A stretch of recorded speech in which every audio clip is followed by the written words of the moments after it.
I'm Tom Clarkson, and joining me here in Brazil is F1 TV commentator Alex Jakes and Brazilian former F1 driver Ricardo Rosset. Guys, it's brilliant to have you both with us.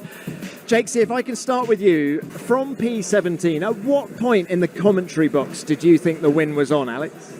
To be honest, very early on. He was going through drivers. He wasn't racing drivers, he was going through drivers. It was reminiscent of what we saw from Lewis Hamilton here in 2021. The fact that when he got to Oscar, there was no defence offered up. At that point you go, well, if you can go past the McLaren with ease, everyone else is in trouble. And then it's a case of, does the opportunity present itself? And it did. But that was on the cards from the moment. He left the line. The launch was fantastic, darting between the cars. Wet line, completely brave around the outside of 3, total courage of his convictions to plant the throttle on the first lap. He never looked back. It was on the cards very early. Do you agree, Ricardo? I mean, Yeah. he was up to P10, I think, by turn 1 of lap 2. Yeah, I agree totally. I was watching it and I was with my wife and my son, and I said, definitely he's on a podium early on the race because all of that. He was so comfortable in the car and driving like was dry and going through all of the drivers they were sliding, they were finding lines, and he was just going through.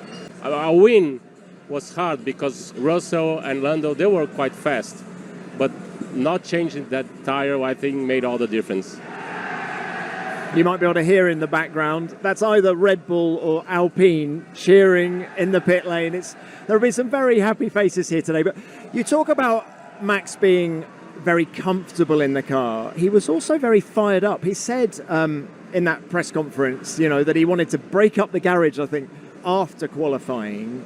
How much does being fired up influence how a driver performs? It's amazing how you see the difference between the drivers, that he was not like on a defensive drive, he was on a very aggressive drive comparing to the other drivers that were taking care because they didn't want to crash. There was a lot of crash, a lot of spins, and some drivers, you could see they were taking a little bit of careful not to make a mistake, but Max was on it all the time since the start, and I think he was so pissed off for the qualifying, and I think he wanted to make a point to beat in a good way and show that he's the champion. Yeah, he also said, I want it to stay clean for the rest of the year now. Easier when the points gap has grown to 62.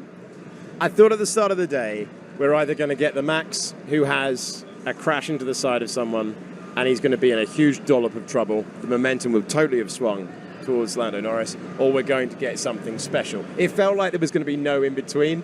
I spoke to someone before the race and they said he's just the right amount of angry. But there's a moment in every season where you knew there was going to be a defining day. We knew before the 5 red lights went out it was going to be today, the way that the grid was. And somehow he's flipped that on its head and he's got one hand on the championship trophy. It's an interesting point, isn't it? How after the Mexican Grand Prix last weekend, he came in for a lot of stick, Max did, for the 20-second penalty he had and the way he was racing Lando. Are you going to do anything different this weekend? No, I'm not. I've been in this sport for 10 years. I know what I'm doing. It's very Kimi Raikkonen-esque. Actually, talking of Kimi Raikkonen, his victory today reminded me of Suzuka 2005 when Kimi went from, I think, P17 actually as well, to take the win on the last lap.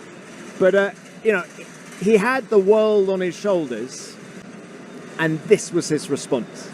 Yeah, I agree. I think now with experience, he's realizing that he doesn't need to race the way he raced with Lando. He can do much better.